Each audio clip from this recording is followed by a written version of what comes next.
Hi, guys, and welcome back to the podcast. I'm your host, Indira, and today I'm joined by a male guest, Harry Lancaster, to talk all things bone health and his experience with it. Harry was diagnosed with osteoporosis at 26 after he suffered two stress fractures, something which isn't uncommon for runners, unfortunately. And in this episode, he shares his journey from diagnosis to where he is now, and he recently received some good news on that. This episode gives hope and also raises awareness around the importance of looking after bone health and some of the changes that he made, which helped him see the positive effects, which helped him see, which which have helped him see the results improve, which have helped him see improvements in his bone health for the better. Okay, let's get into the episode.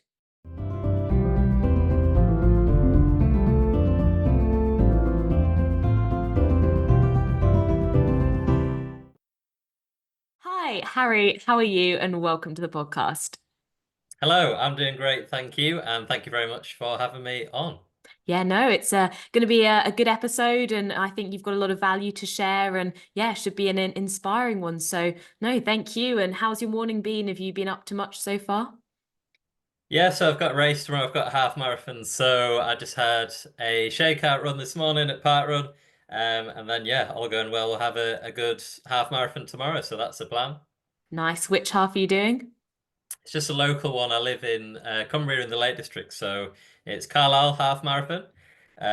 So yeah, fingers crossed it's a good day and the weather's not too bad as well. Yeah, no. Oh, well, Lake District's a very nice part of the world. And yeah, maybe park runs are going to be the new shakeout for people going at a slightly higher level.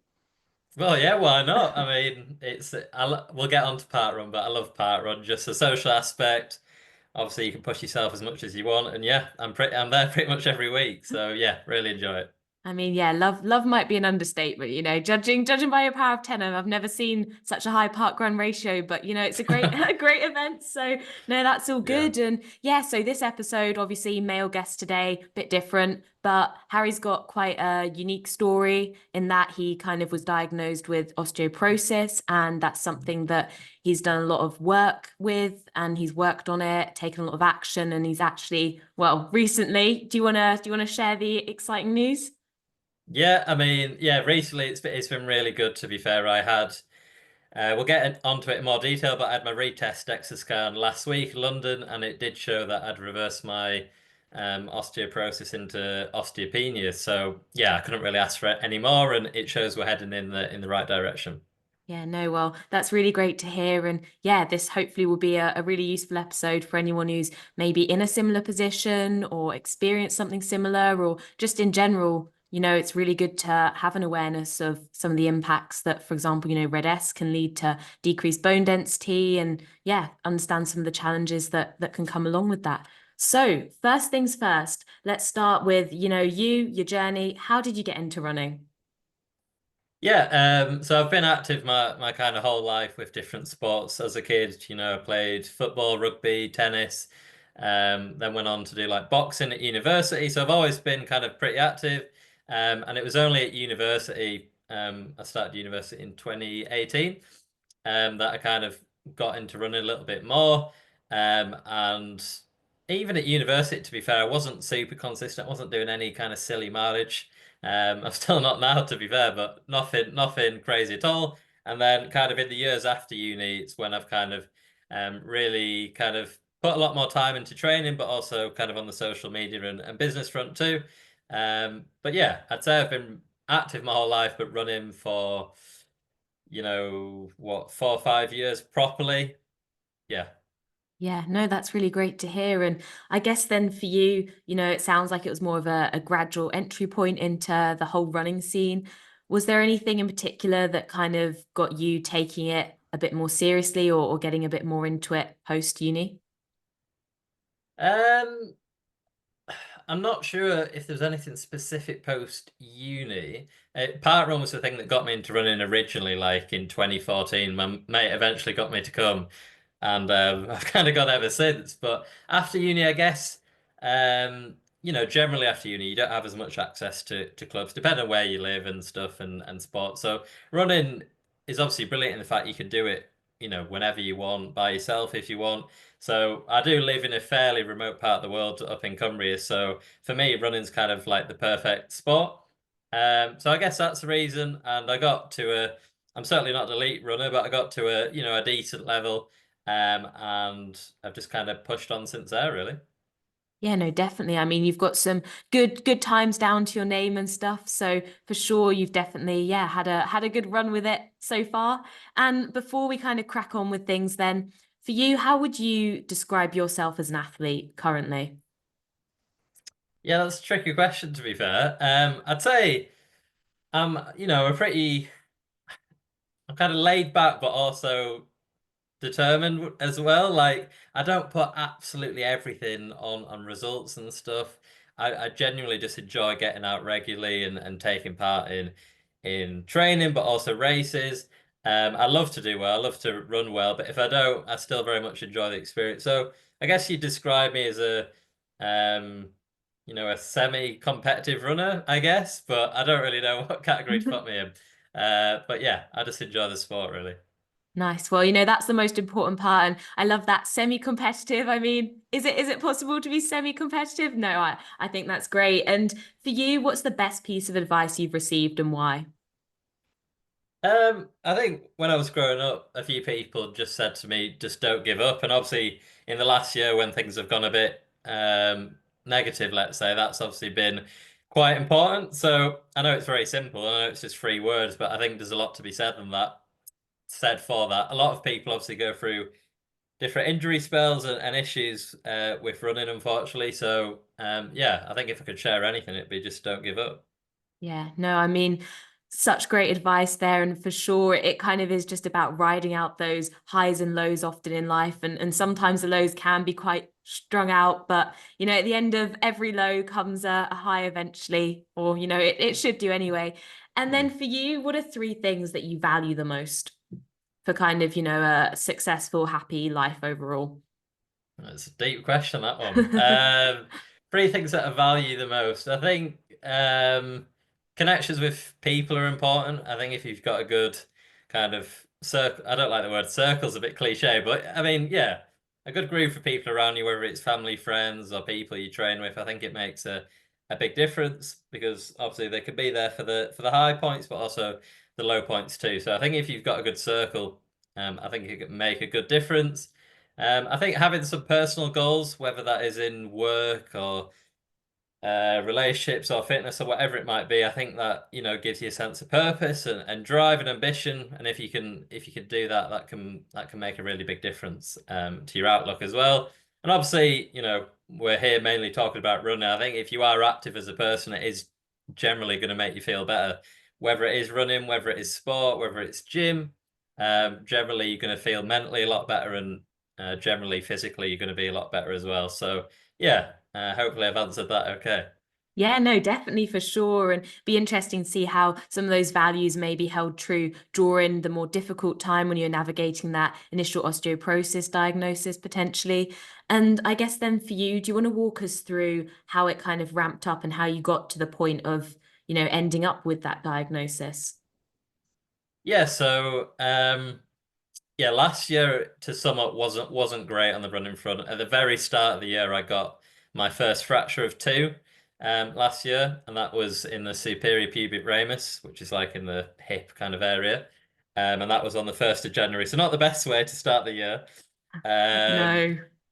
So yeah, at that point, I kind of looked at that, and yeah, obviously I was in a lot of pain and out of running. And I kind of looked at it thinking, yeah, you've probably trained a little too hard here, but there wasn't too much else to look at. I didn't kind of think there could be some underlying issues here, and I thought, yeah, I'm going to be out for a few months, which I was until April.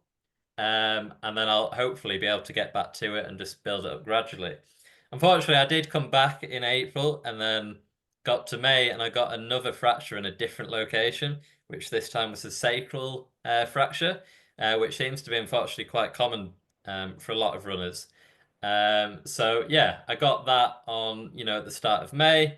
And it was at that point, after speaking to a few doctors and a few specialists, that I got referred to get um, both blood tests, but also a DEXA scan. And a DEXA scan is for those that don't know, basically measures your bone density, um, to see if there's potentially something contributing to the fractures. So I went for that scan, and yeah, lo and behold, it confirmed I had osteoporosis, um, which yeah, obviously was a big shock at the time, a lot to take in. And yeah, I guess we can get into that a little bit more, but obviously it was a big shock at the time, and ever since I've kind of been adjusting to that, I'd say. Yeah, definitely. These things always take a lot of headspace, and something that's quite holistic or potentially long term is a lot to process and a lot to deal with. And yeah, there are a lot of potential changes needed, which yeah, can definitely take its toll. And I suppose to paint a bit more of a picture around, the time when you first got those stress fractures, what was the sort of training load like, and how long had you been running fairly consistently for, or what was the kind of mindset and approach to running and training at that point, just to get that understanding of kind of the amount of running versus getting the stress fractures. Yeah, I mean, 2023, that year for me on the running front was my best ever in terms of like performance and everything. London Marathon I did and it went amazingly well. Got PBs like across the board. So that was amazing.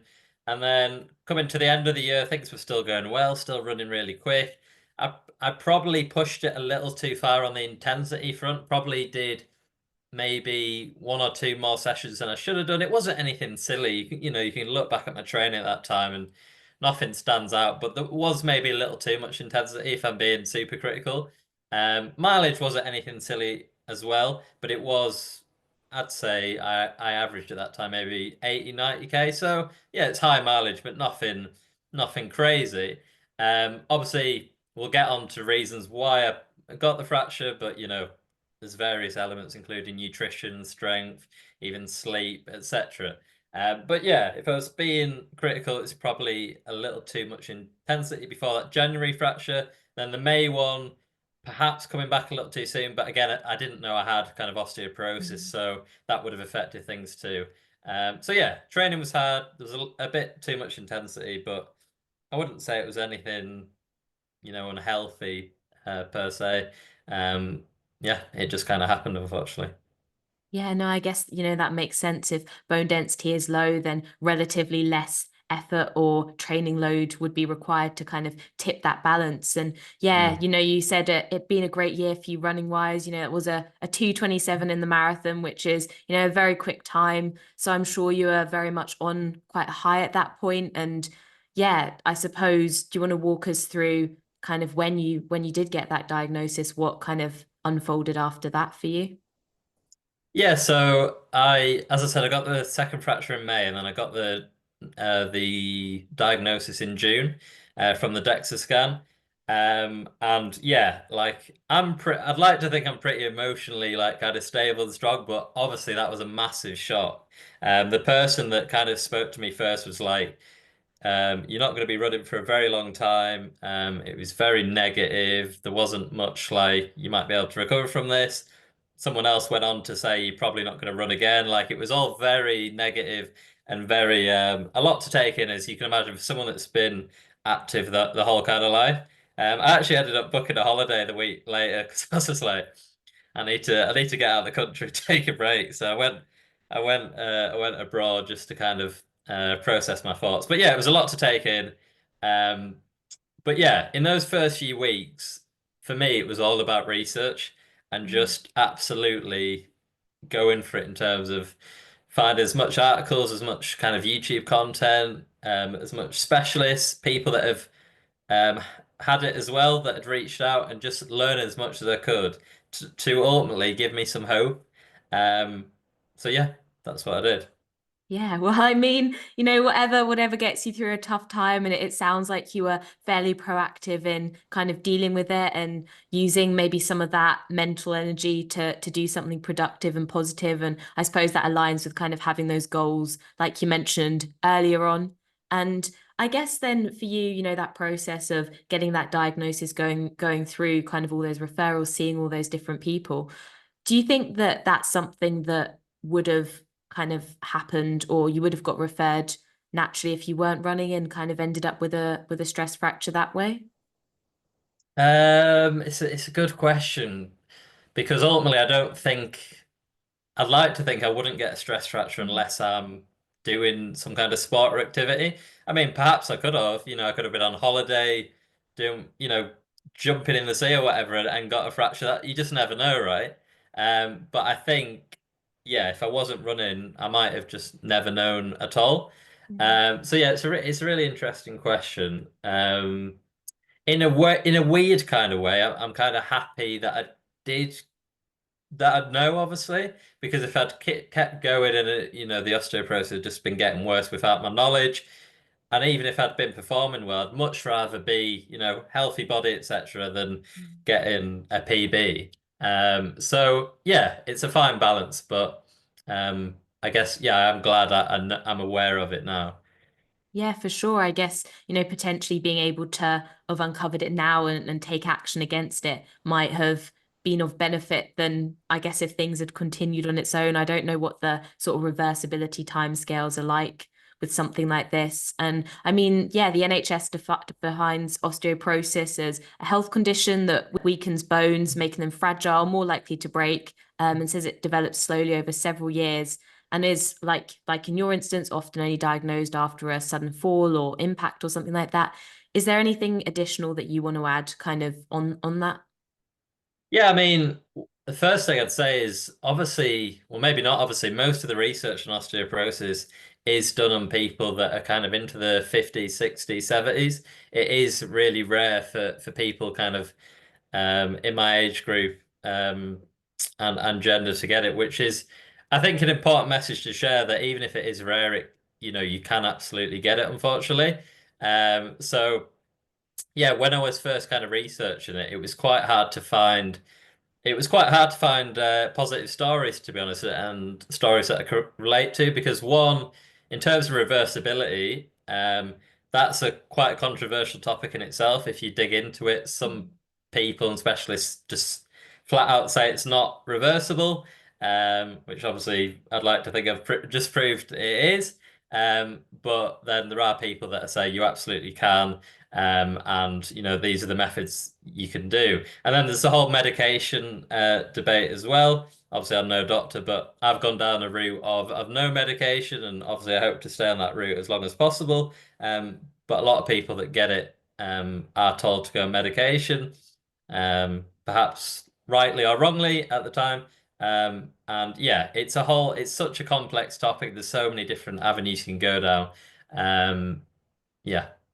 Yeah, no, I mean, for sure. And it sounds like you've kind of managed to make that work for you and uncovered the things you needed to uncover. And so let's dive a bit into, some of those changes that you started to make. And yeah, for you, what did you kind of look into or have a go at doing? Yeah, so I literally decided I took like a comprehensive view of everything and was like, what are you doing?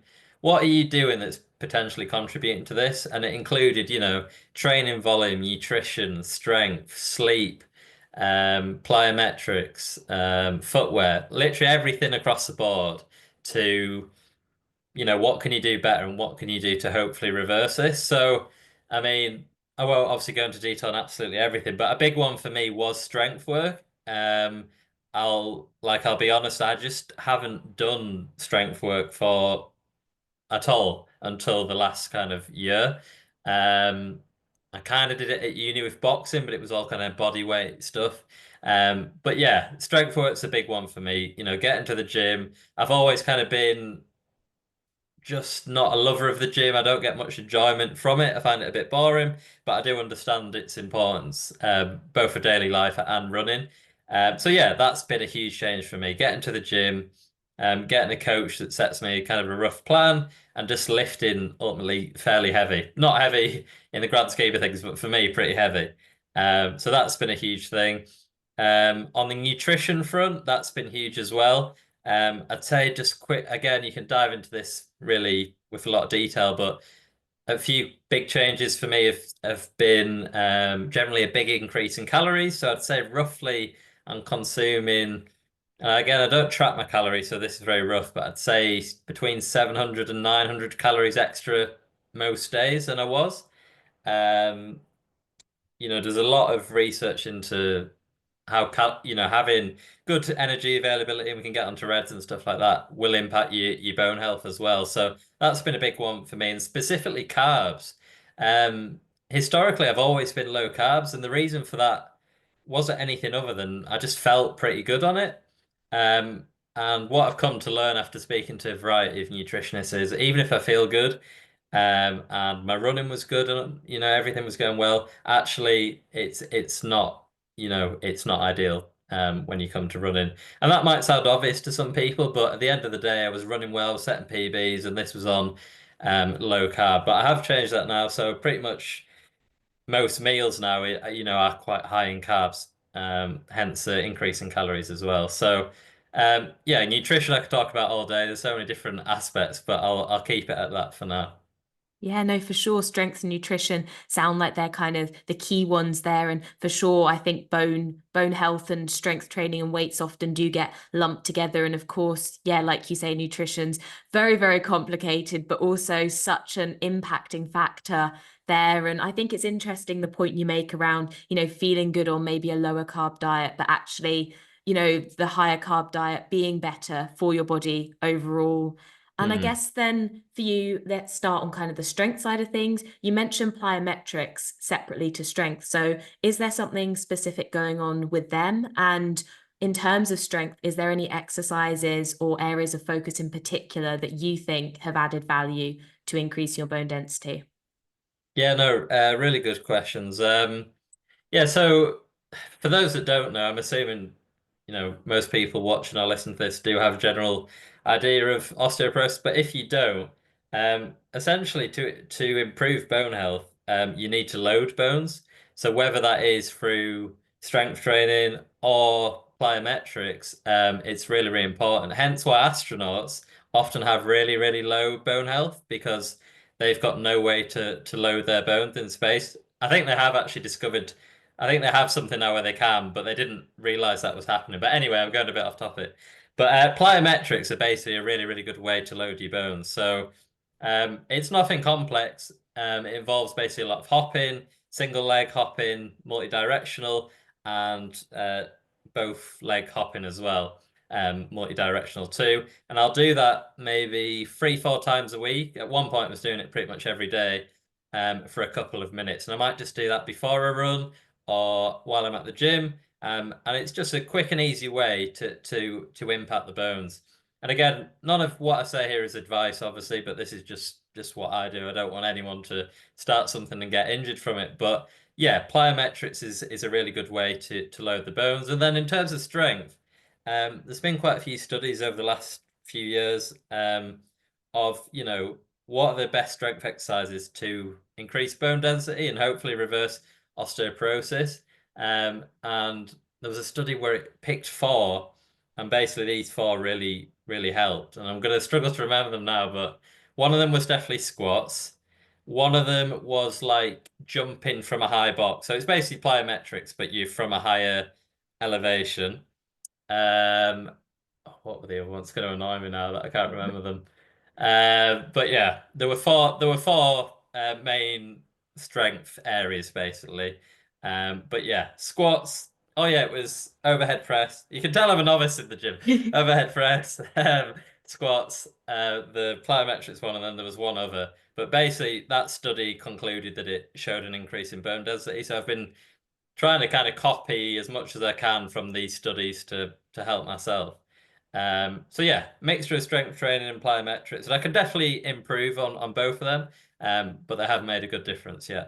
No, that's really great to hear. And I think it's great that you were kind of proactive in it, doing your own research, finding some things and implementing them. And yeah, it's great that they've had that positive effect. And yeah, for sure. I mean, yeah, especially interesting what you say kind of around plyometrics. I know, like personally, I'm quite an injury prone athlete, but I've never had a stress fracture. And I do have a kind of love of plyometrics and do them all the time. So I don't know, maybe there's something going on there as well. But I suppose then in terms of sort of loading, you spoke about lifting weights as a percentage of your body weight. Do you know, would you be able to roughly give kind of how much percentage of your body weight you've tended to kind of squat or press or, be moving around? Yeah, yeah. It's yeah, I mean. I guess the best one is probably squat to talk about. I'm probably up to now doing about 0. I guess zero point 0.7 to zero point 0.9 of body weight. So yeah, it's nothing silly. Honestly, I'm so far from an expert at the gym. It's unbelievable. I don't even, but that is roughly what I'm at. And that's quite, obviously, that's quite a heavy weight for me. So I've got up to that and I'll do a few sets of that squatting, maybe 3 sets of 8 at that weight, slightly increasing on each one. And I don't like to go to absolute failure each time because one, I've been told, don't necessarily need to, and two, if I do, it usually ruins me for the kind of the rest of the week. So, yeah, I go heavy, but not to the point where I'm absolutely, struggling after it, if you know what I mean. So, yeah. Yeah. Yeah, definitely. No. Yeah, it's definitely good to kind of do things in moderation. And yeah, for anyone listening, obviously, when moving, heavy weights around, it is always good to check in with a coach or, someone who's got knowledge in that area, especially if you're female as well. It can vary Mm. even times of the month and stuff like that. And I guess then the other main factor that you mentioned was sort of nutrition, and you scattered in kind of reds as well in there. Is red something that potentially you've had in the past, or you think might have been something that was affecting you previously? Yeah, I got diagnosed with Reds last year as well, by Dr. John Rogers. I think you said you're aware of him as well. But he was brilliant, and yeah, I got diagnosed with that. And Reds again, nutrition's such a complex one, and it affects people in different ways. You'll have seen lots of different stories of athletes unfortunately suffering with Reds and some um, with really serious kind of eating problems and disorders, which is obviously really hard to see. And unfortunately fairly prevalent in the sport, I'd say, despite work by, projects like Project Reds, for example. We've seen great stories like Jake Smith. Yeah. He's obviously had, some really serious injuries over the last few years as well, and been a front runner, I guess, in sharing his Red story, which is great and obviously helps a lot of people. Mine, yeah, so I got diagnosed with Reds. The thing with me is I'd always like to think I've got a really good relationship with food. Um, it was more just a case of accidental underfueling, which, still is a massive risk to a lot of runners. So it wasn't like I was cutting anything out or, I'm definitely not going to eat this or whatever it might be. I just simply wasn't having enough calories, and as a result, um, my bone density was suffering, and ultimately that probably contributed quite a lot to the fractures. So it's such a multifactorial thing, a fracture. It's not just you went for a run and it happened. It's probably a combination of, poor nutrition, poor strength, poor sleep. But yeah, for me, it was a combination of a few things. Yeah, no, definitely. I think, you do raise a good point there with sort of a stress fracture being something that it is quite almost normalized within the running community, but it definitely isn't something that is such a normal occurrence. And there often could be very many factors underlying. And you kind of hit on it with, having a diagnosis of REDS, but then also you had the osteoporosis diagnosis as well. And potentially you could have ended up with just the REDS, but not have even known about the osteoporosis if you hadn't happened to have those referrals, which I guess isn't necessarily always the case with every runner who has a stress fracture. I suppose then for you, were there any sort of signs or symptoms or anything you realized in the lead up, maybe even retrospectively, that might have been indicating some of the kind of lower bone density or symptoms of REDS? Honestly, it's really hard to say yes, because as I said, in that lead up to the first fracture, everything was kind of going well. I was feeling great. You know, obviously when you're getting PBs, it would suggest your energy's decent to get that kind of level. And in day-to-day life, I wasn't kind of tired or lethargic or anything like that. So it's a really tricky one for me to kind of say, yeah, I could really see the signs coming on. Which in a way made it a little harder at the time because it was such a shock. Um, but I guess the only thing for me, I'm kind of clutching at straws. My sleep was pretty poor at the time. Um, Not for any other reason, just that I was a poor sleeper with I can't really put it down to anything, but yeah, potentially that. But honestly, there weren't any kind of massive signs in my situation, no. Yeah. Well, I mean, I suppose in some ways it could be easier for men to fall into kind of unintentional underfueling and red S just being bigger, meaning more calories are burnt and there's no menstrual cycle, or I suppose that's quite an obvious sign for women. Hmm. So yeah, I suppose it's one of those things that yeah can definitely creep up. And you talk about nutrition then more generally. Were there any other changes other than kind of increasing calories that you made? Yeah, I mean, there's been loads. Another big one would be, again, it sounds obvious, but calcium. I wasn't having that much calcium leading up to the first fracture, and again, looking back on that, yeah, that was probably a not the smartest thing. I guess I don't know. I just wasn't for no reason. I love like calcium foods and everything. I just wasn't having much of it. But now I'm having like so much milk, like full fat milk, cheese. There's a few vegetables with calcium in as well, and supplementation that has a little bit of calcium in it as well. So a big one for me was calcium. Um, a lot of the vitamins that are specific to bone health, like magnesium, potassium, calcium, vitamin D, I've really tried to hone in on both through supplementation and food as well. So that's been another big change for me. But I'd say the big three were increasing calories, increase in carbs, and increase in calcium.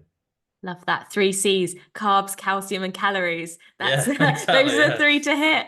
Okay. Yeah. So, post-diagnosis, you've kind of got, I suppose, your plan of action. You've been implementing some of these things, the strength training, the nutrition. What was that journey then like, to the point you're at now? How long did it take for you to maybe start seeing any changes? And how did it impact sort of your running and your mentality around maybe your enjoyment and ability to engage with the sport? Yeah, no, another really good question. In terms of enjoyment of running, it was a big kind of change to begin with because when I was able to resume running again, luckily in kind of August last year, obviously I was building up very, very gradually, as you would anyway with a fracture. But constantly in my head was, you're going to get another fracture, you're going to get another fracture every run. In fact, even to this day, it still goes through my head to some extent that the next fracture's on the way, and it may, it could happen, unfortunately.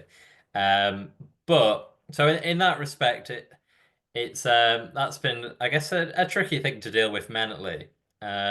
But again, on the same page, I'm just happy to be back running. So it's a bit of a weird contrast, I guess. Yeah. Um, but sorry, I forgot what you asked before that question.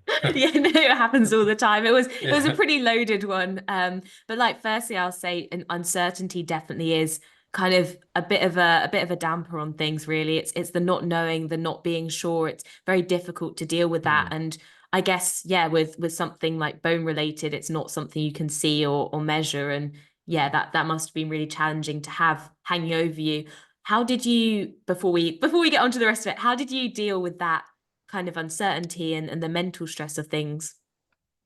Yeah, no, that's ultimately it's really hard. Knowing, you could be putting in all this work and changes and it might not be making any impact at all is quite hard, to I guess deal with because as you say, there's no indication that your bones are really getting stronger until you get that repeat DEXA scan. And generally, most people don't get a repeat DEXA scan until 2 years. That's kind of the recommended time because it generally takes so long to see any kind of improvements whatsoever in bone health because it's such a slow turnover process generally. There are obviously some exceptions, but yeah, on that front, it's really hard because you can be putting in all the work, nailing nutrition, strength, sleep, everything, and you could still potentially not seeing any improvements. I'd like to think if you are nailing everything, and well, we haven't spoke about it yet, but if all your kind of blood work's looking good as well, um, there's no reason generally why you wouldn't see an improvement from what I've seen and what I've researched. But yeah, it's certainly not guaranteed, which is quite a tough one to deal with. Yeah, definitely. It's really tough. And you mentioned blood work there. Then was that something you were able to benchmark along with, or was that able to provide anything of value to you on this journey to this point? Yeah, I mean, when everything was first happening with the second fracture and the osteoporosis diagnosis, both my GP and I went privately as well were saying, yeah, we need to do like every blood test under the sun, basically. Let's see if anything's going on here, anything else underlying, because there are certain issues. Um, if there were rays, it would have maybe said indicated as to why things were happening. In my case, I was quite fortunate. Kind of all my bloods are fine. I got retested the other week as well through a private kind of at-home test, and that was all good too. So that's great on my front. But yeah, in a lot of cases, unfortunately, especially when it comes to like hormonal readings, if they are really low, that generally could be a contributor to these issues. But in my case, I was lucky that the blood work's all good for now. Yeah. No, well, that's great to hear. And yeah, it's good to have the wins where you've got them for sure. And Yeah. just wanted to pick up there, you mentioned sort of going private through some of it. Was that then self-initiated, or which elements of kind of the process did you initiate?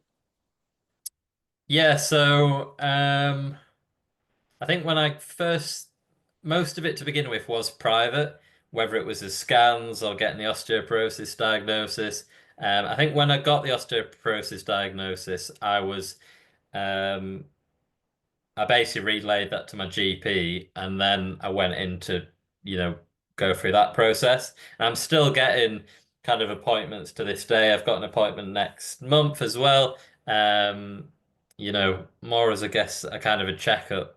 But yeah, I wanted to be as kind of proactive as possible, hence why I went private as well. And I have seen, as I mentioned, Dr. John Rogers and a couple of other doctors as well in that space.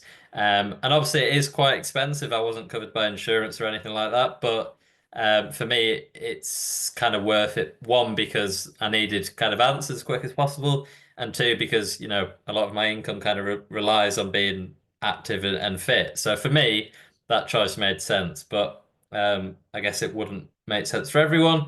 The NHS obviously has its pros and cons, but yeah. No, it's really interesting to hear. And yeah, for sure, at the end of the day, health is very important. And if you are in a position where you are able to sometimes get answers quicker, it definitely can be a good route to go down. So I suppose what kind of I'm curious to hear about then is, was the suspicion, or you suspecting maybe that there was osteoporosis, was that from your end then, or did you go private to kind of learn more about the fractures and they initiated that? So both fracture scans were private, and to be fair, for those scans, they just give you the results, and it's not like you need to do this. They just give you the scan results. I think I did it with Vista Health. I don't know if you've heard of Vista Health, but yeah, I did it with them, and they give you the results, and then I struggle to remember exactly what I did, but I must have gone to a private doctor at that point, and they referred me to get a DEXA scan. Um, or I might have just gone for a DEXA scan just on you know, after a bit of research kind of thing. Sorry, I can't remember exactly what I did, No but worries. No. yeah, Yeah, no, I just think it's interesting because, yeah, again, there could be so many people who kind of have stress fractures or repeat stress fractures. And if it's not kind of standard practice on the NHS to refer things further, there could be a whole chunk of people who maybe unknowingly do have maybe osteoporosis or osteopenia. And yeah, yeah. so I guess then for you on this journey back, how did it look like running wise? Were there many changes that you made in terms of training, and how did kind of all the effects of the positive actions you were taking play out, and mentally, how did the journey kind of progress? Yeah, so there's definitely been a lot of changes on the running front.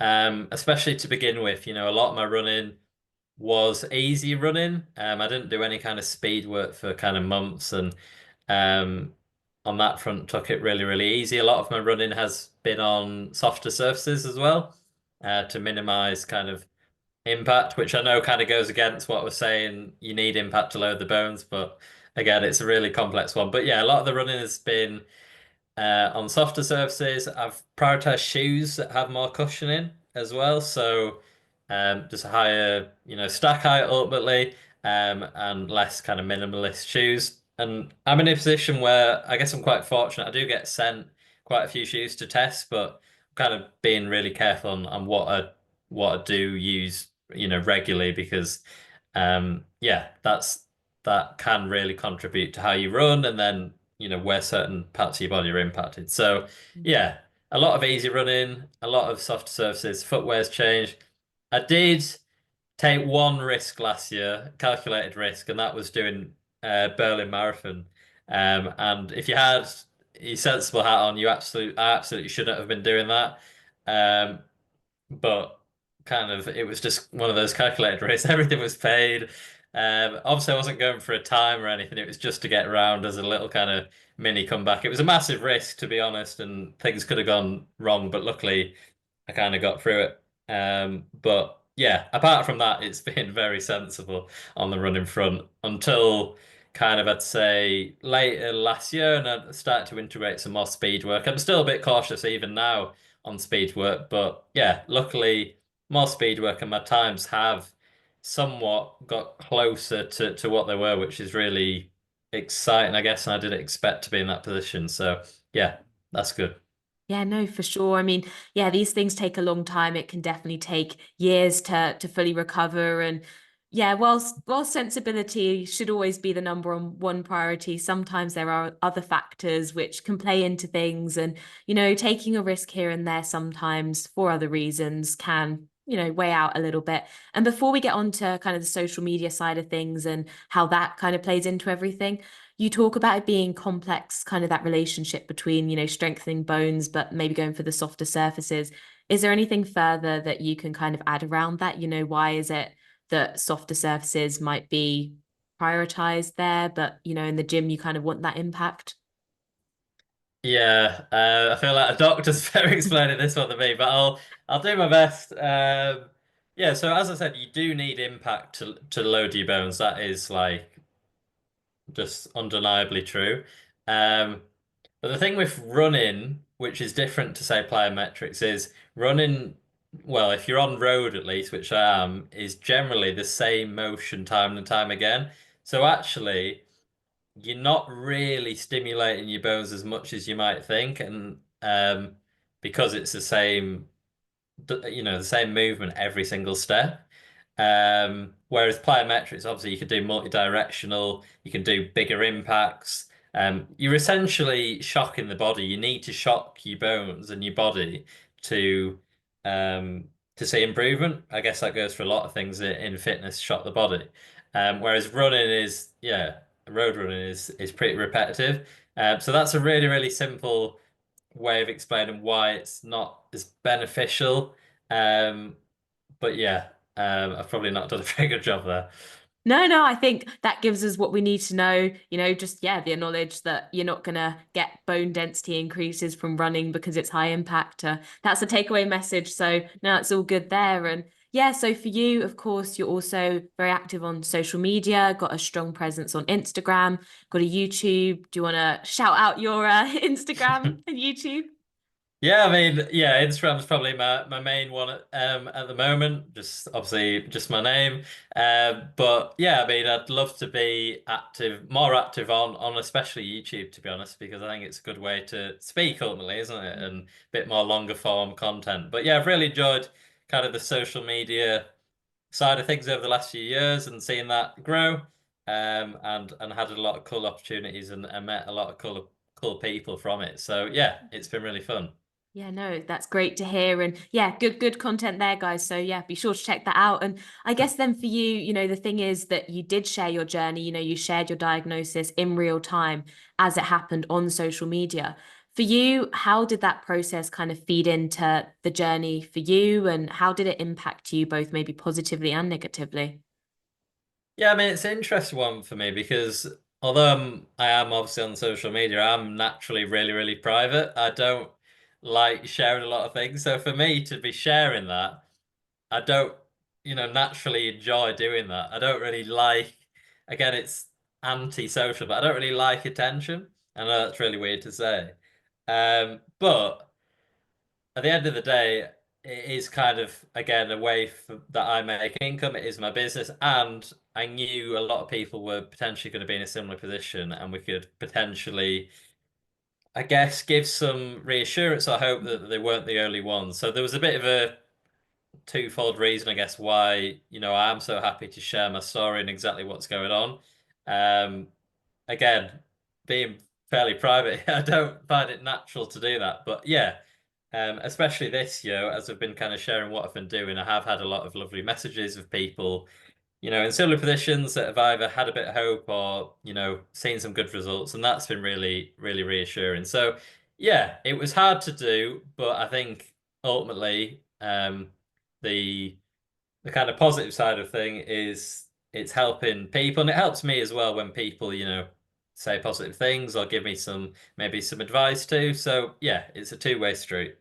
Yeah, no, that's great to hear. And yeah, for sure, I have a lot of respect for people who share kind of their challenges and difficult moments, especially in real time, because yeah, it's often an opportunity to help others feel less alone and help other people along the journey. And yeah, from your perspective as well, it's good to hear that there was some kind of, yeah, helpful comments coming forwards your way. I suppose then for you, kind of holistically looking back on things, what do you think was the most valuable thing that you did so far, throughout this process? Throughout the recovery process, Yeah, you mean? Yeah, yeah, in the last 9. The most valuable thing. I mean, and we've obviously mentioned it, but I just have to say strength and nutrition. I think if you yeah, can nail those two, they can make a really, really big impact to not only your bone health, but your kind of overall health as well. So, make a big changes with them. I have put on a fair bit of weight, roughly 10 kilograms, which is fine. Um, and that's been a combination of muscle and fat. So I think for me that's quite a good sign. So yeah, if I was saying to anyone what to focus on. Again, I'm no doctor, just from my personal experience, it would be strength and nutrition, yeah. yeah. No, great stuff there. And yeah, for sure, interesting. You mentioned kind of the weight side of things because that often is a very important part of recovery processes from especially Red S in particular. Did you find that challenging at any points? And have you felt that you feel stronger or better or different running at the moment? Through the changes in nutrition, you mean? Or Yeah, or like increase in weight because yeah, that's something that increasing some weight? people can struggle with. Yeah, of course. Yeah, I totally appreciate it. It's a very sensitive kind of area, isn't it? In terms of effect to my running, I guess it has done, but I've been in the mindset of I've not really been too fussed about times or anything since coming back. Obviously, I'm getting naturally fitter and quicker, but I'm not like religiously checking my watch and stuff. It just seeing kind of how it goes and enjoying the process. So I guess you'd say it probably has affected it a little bit, but as I said before, I'm not where I was speed wise, but we're not a million miles off in certain distances. So I think that's quite reassuring that I have, I've put on ultimately about 10 kilograms and I'm not too far from where I was. And I think if you look at Jake's story as well, I think he's put on even more and he's getting back to, very, very close to where he was as well. So hopefully that provides a little bit of reassurance to, certain runners that may struggle with weight. Yeah. Yeah. Yeah, yeah, definitely. And yeah, I think Jake, yeah, had a bit of a breakthrough race the other day, actually. And yeah, for sure, it always is a positive in these situations. And as time comes as well, when you get back to sort of more speed training and stuff, then you kind of get to the point where you can go beyond those points as well. So no, that's really great. And I guess then for you, sort of moving forwards, what's kind of the kind of next steps for you? Yeah, I mean, my mentality is now just keep doing what you're doing. Basically, don't like slack off. Obviously, I've had a really good week last week with the DEXA scan, and it showed improvements. But if I neglect what I've been doing well in the last few 9 months, that could easily go back to where it was, or even worse. So I'm very aware of that. I'm also very aware I can get a fracture at any point again, even if things are improving. So yeah, as good as it is right now, things can change quickly. But yeah, for me, it's just stay focused on the nutrition, strength, everything, sleep, footwear, whatever it is, and keep going. I do have some races coming up, including the one tomorrow, and then Manchester Marathon in April going well. So hopefully they go pretty well, and I enjoy them too. So yeah.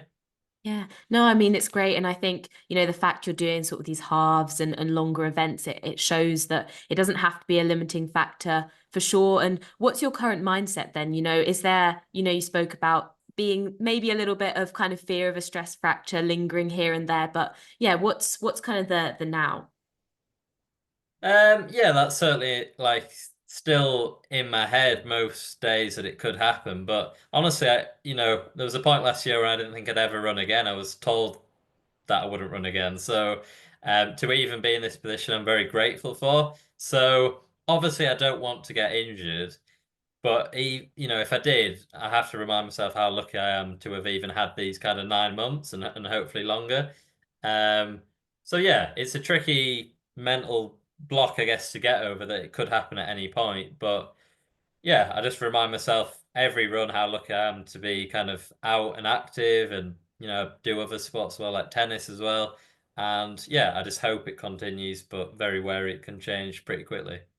Yeah, for sure. I mean, gratitude's such an important one. And I think that having that and bearing that in mind does bring a lot of kind of freedom and happiness to people in the sport, kind of peels it back to those bare bones. And in terms of then, I suppose, adversity, it's a huge thing to have a diagnosis like that. And, you very much self-led that process to the point you're at now of recovery. What do you think has enabled you to kind of deal with it and cope with it and manage with it? Um, this enables me to manage. It's a really tricky one to answer. I'd say, I mean, what's the alternative to kind of sit there and just give up? Like that's not, I don't know. Maybe I'd like to think that's the case for everyone. They wouldn't just give up, but yeah, for me, I always like to think there's, some hope or some ways to improve things. So, yeah, I could have, I guess, gone down a completely different route of alcohol and doing nothing. But I wanted to at least try. And maybe if things hadn't gone well the other week, maybe we would have gone back to alcohol. But yeah, luckily we haven't. So yeah, I guess the alternative was just not something I wanted to do. So yeah, I'd say to anyone, at least try, at least research. I know it's hard.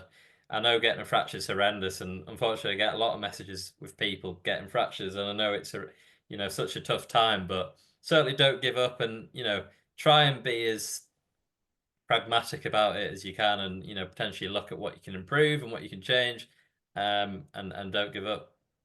No, I love that response. And yeah, it's very true. You kind of have two choices in these situations. You can either go against or you can go with and ride out those waves in whatever form they came. But yeah, easier said than done. It's definitely difficult to go through a challenging time. And yeah, it's great that you've successfully ridden that one through. And I suppose then now, what kind of motivates you from a running perspective? Um, Honestly, I just enjoy it. I don't. Especially post fractures and post diagnosis, I'm not, desperate to get PBs and desperate to get certain times. Obviously, I love getting certain times running quick and it's really fun, but I just enjoy it. I never finish a run and think, oh, I didn't enjoy that. And I know that's quite a privileged position to be in, but every run I enjoy. I think music plays a big part for me as well.